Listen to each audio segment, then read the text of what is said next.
So the first week I was there, I'd love to share a really special story that's very close to my heart. So it was the third day that I was working at this home for dying people. And they were very specific with what they wanted us to do. They said, we don't want you to show, you're not here to show any pity, even though you know that most of these individuals who come there are probably going to die within the week. We want you to show compassion and love and respect. And it seems easy enough when you say those words, but it's very difficult when you see people who clearly have been struck by diseases that we're never exposed to living here. And you can see that, the wrinkles on their face really demonstrate a hard and difficult life. And you know that they're going to die probably in the next 24 to 48 hours. When you're 17, 18 years old, to not show pity and to try to show love and compassion is not always easy. And so this on the Thursday, and I don't know why I remember the day of the week, but somehow it's so clear in my mind. There was a woman named Layla. She walked in and she looked like she had been struck by, the most awful diseases that we know of. And she was hunched back. She was walking very slowly. She couldn't speak very well.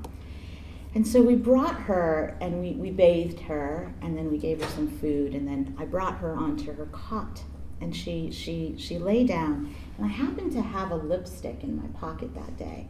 So I took the lipstick out, and I said, I'm going to put it on her. So I put it on her, and I ran to get a mirror, and I showed her. And the most incredible thing happened. This woman who was so hunchback sat up in her cot and looked at herself, and it felt like it was the first time that she saw herself in a manner that she felt beautiful. And she sort of half smiled. I think she had a tear in her eye, and she looked at me and she said, "Thank you."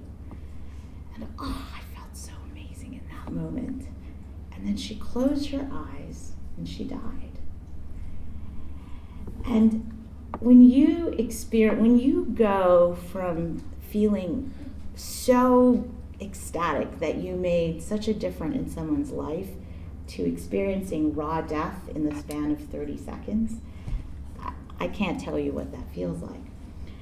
And so I asked myself, from a leadership standpoint, was that the right thing for Mother Teresa to do?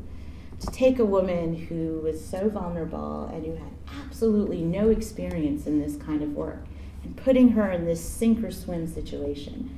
Because honestly, there was a part of me that wanted to be on the first plane back home, because it was so, at one level, very, very traumatizing. I'd never experienced death before. But then when I think about it and I think about what actually happened to me, well, for me, it was transformational, and it really empowered me, because what it did is it forced me to face my fears, and not only face the fear, but really walk through the fear, analyze what happened, and emerge on the other side and recognize that, you know what, I did make a difference in this person's life. And by just that simple act of putting lipstick on her face and making her feel beautiful, gave her enough strength and courage to die peacefully. And that's a gift. And I share this particular story and this particular example because a lot of the work that you're doing when you go into senior homes and you make these women feel beautiful, I can guarantee you that many of them have never felt that sort of love. It's self-love.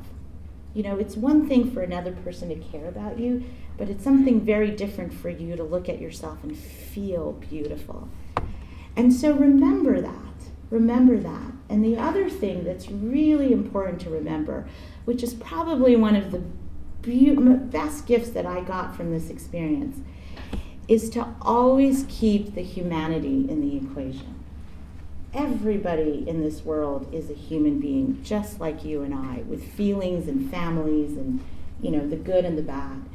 And when you're faced with individuals whose lives have not been as blessed as ours, or who are in their last phase of their lives, remember to always keep that humanity in the equation.